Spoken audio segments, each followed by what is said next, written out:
pemerintah itu secara sah, tapi ya kasihan lah kalau ada apa-apa itu kasihan pihak keluarga. Jadi hak-haknya itu tidak terpenuhi.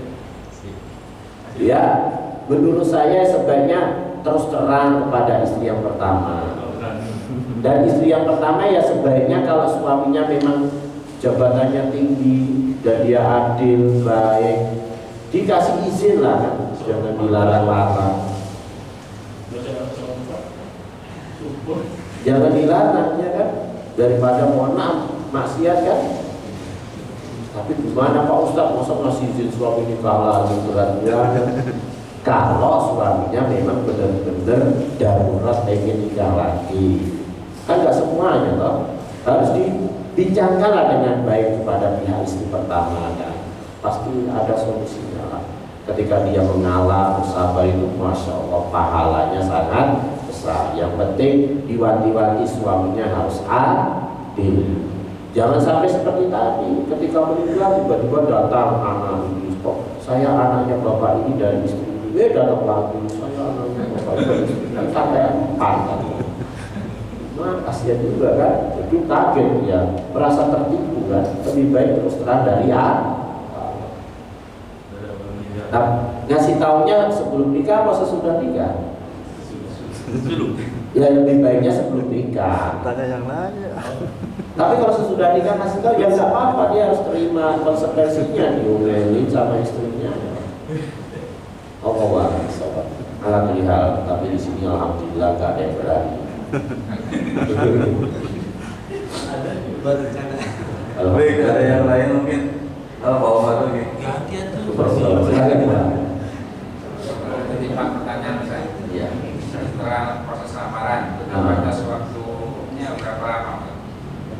Ketika sudah akan lamaran, terus batas waktu buat perkawinan. Batas waktu setelah lamaran itu berapa? Ya, batas waktu setelah lamaran sampai menikah itu ya secepatnya lebih baik. Jangan terlalu lama. Cuman kadang-kadang ada pertimbangan kan. Dia biar lulus dulu kuliahnya.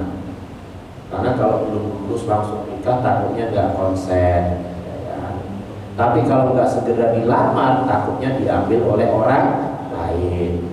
Makanya dilamar langsung. Ya nggak apa-apa. Sesuai dengan kesepakatan Pak. Tapi sebaiknya jangan terlalu lama. Khidbah sekarang, nikahnya nanti 5 tahun lagi, terlalu lama saya pikir itu. Terlalu lama, takutnya bosan malah ya. Nanti lama-lama nggak jadi mau nikah lagi, terlalu lama sebenarnya. Atau 10 tahun, kalau mungkin 1 tahun itu masih. Jadi memang secara syar'i tidak ada batasannya, cuman ya lebih cepat lebih baik. Ya, ketika sudah siap lama, nggak lama nikah. Langsung aja Pak. Sebenarnya kan menentukan tanggal itu kan ya tujuannya supaya apa? Bisa menentukan tanggal yang tepat nikahnya kapan, persiapan apa, daftar ke KUA-nya juga kan nggak langsung mendadak, terus juga bisa ngurus surat-surat nikah, izin nikah, ya kan? Ya ngurus izin ke istri pertama juga kan perlu juga itu kalau dia menikah lagi juga. Lama itu kan, perlu mobil berapa, mungkin kasih apa kan, bujurnya kan lama. Allah.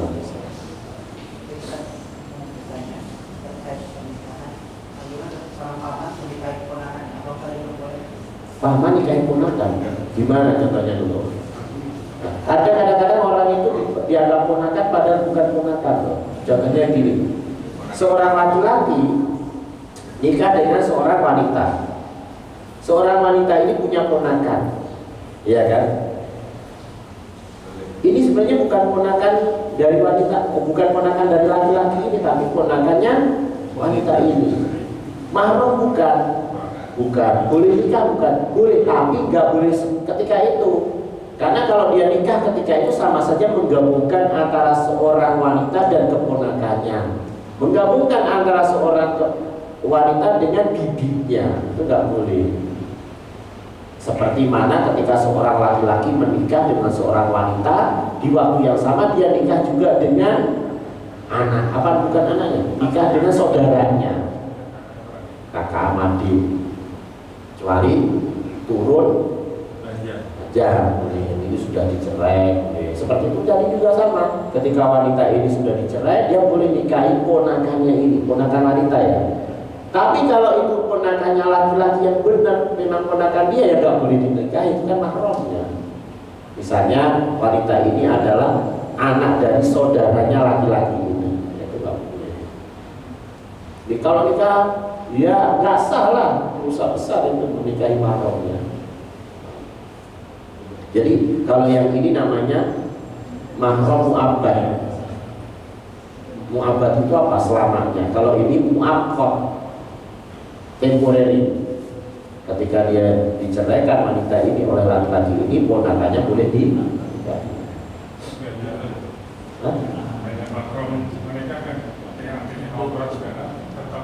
Oh itu tetap banget ya.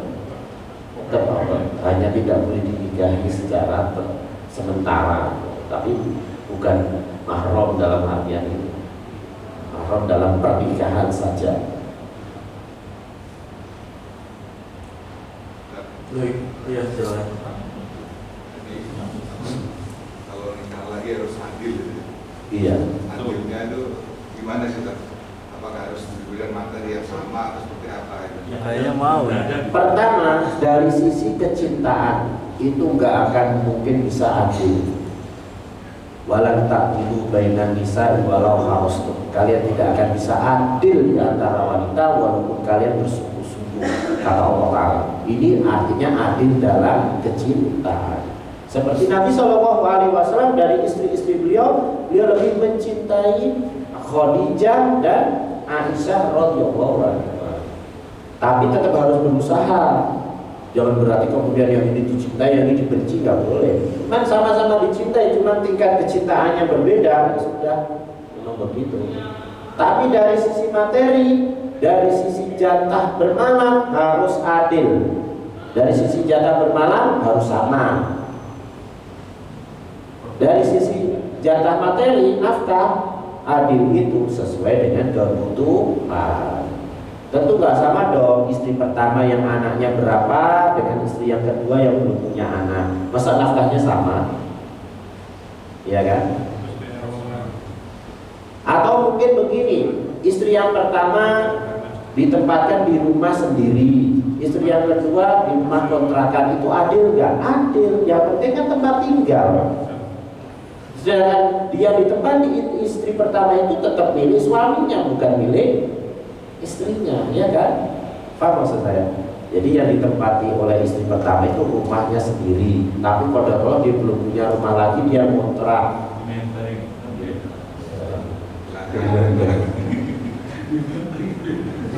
Jadi seperti itu, adil itu nggak mesti harus sama. Menempatkan sesuatu pada tempatnya, memberikan kepada yang berhak sesuai dengan haknya. Iya, sesuai. Oh, dan silakan. Tadi terkait yang aurat itu kan jilbab memang saya pun sepakat aurat wanita itu berjilbab ya itu mohon Seluruh badan, kecuali wajah dan telapak tangan, umumnya gitu. mohon arahan pandangan. Ada tokoh di kita yang insya Allah dari sisi keilmuan dan sampai tafsirnya pun kan memandangnya berbeda gitu. Nah, saya bisa sebut namanya, mungkin kita tahu Maksudnya semuanya. memandangnya Memandang bahwa jilbab itu tidak wajib gitu. Ada kan yang nggak tahu, makanya saya tidak tahu dalilnya apa. Mungkin dalilnya adalah jilbab itu tradisi orang Arab. Jadi sebelum Islam datang pun jilbab sudah ada. Jilbab itu dipakai untuk wanita yang merdeka, sedangkan budak itu tidak pakai, gitu kan? Sehingga itu bukan bagian daripada Islam, hanya untuk membedakan mana yang merdeka, mana yang budak, hamba sahaya. Oke, kalau kita bilang begitu, tapi setelah Islam datang, dikukuhkan lagi di dalam Islam. Berarti apa? menjadi hukum Islam, apalagi jelas di dalam Al-Quran, ya kan?